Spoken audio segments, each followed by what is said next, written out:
Congressman Mitchell of Michigan's 10th Congressional District recently visited with a group of farmers at Milligan Farms LLC near Cass City in Tuscola County.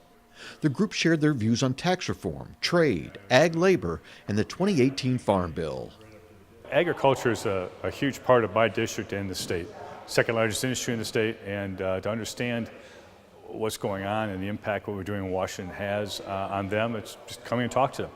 And today we talked a lot about tax reform, which is a big impact on agriculture in Michigan. Reducing the rates on effectively small businesses, to reduce that rate, we're going to reduce it to somewhere around 25%, which is a big impact. Reducing the rates that they pay on their personal income, allowing them to fully expense capital improvements, investments in the farms, will all have an impact on productivity and an impact on their ability to expand and take care of their farms and their families well. An impassioned discussion took place about the future of NAFTA, with the congressman being informed that the cash price for corn at the elevator in Gagetown, a couple of miles from Milligan Farms, was at $2.85 a bushel, said by one producer to be at the lowest price in 5 years. Well, I think you've got some pretty hard-nosed negotiations going on. And with that, then you have people talking behind the scenes.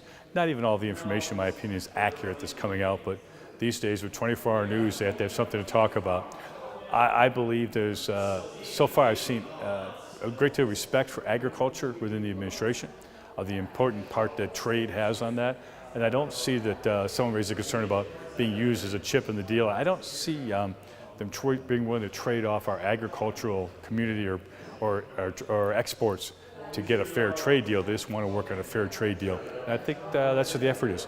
We'll see how things go the next little bit, but there's no immediate crisis, and I want people to stay calm as we deal with this.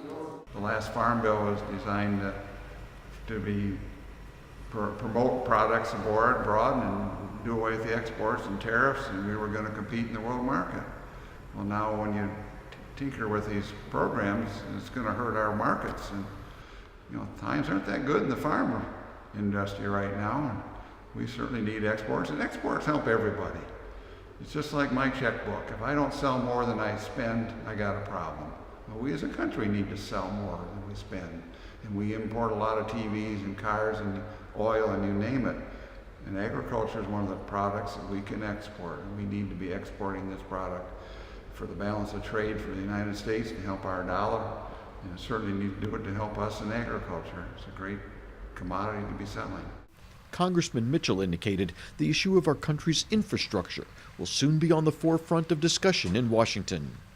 The Trump administration has a draft of a proposal that they're going to release once the tax bill is through and the president's signed it, to put additional resources into infrastructure, but to tailor those resources for communities. Rather than put money into roads or trains and explicitly just put money in one place, they're going to let states and municipalities determine what will best impact economic development and their citizens. In this area, two areas are significant concerns. One is short-line railroads, and the other is broadband. And they're going to emphasize marrying federal resources with state and local resources, and whenever they can, private sector assets in order to maximize the impact of federal investment in infrastructure. I think we'll see that in the new year. Sometime in January. Once we get the tax bill through and it's signed by the president, we're ready to move on to the next of the series of challenges. Stay up to date on issues of local, state, and national importance by visiting the Policy and Politics page at mishfb.com.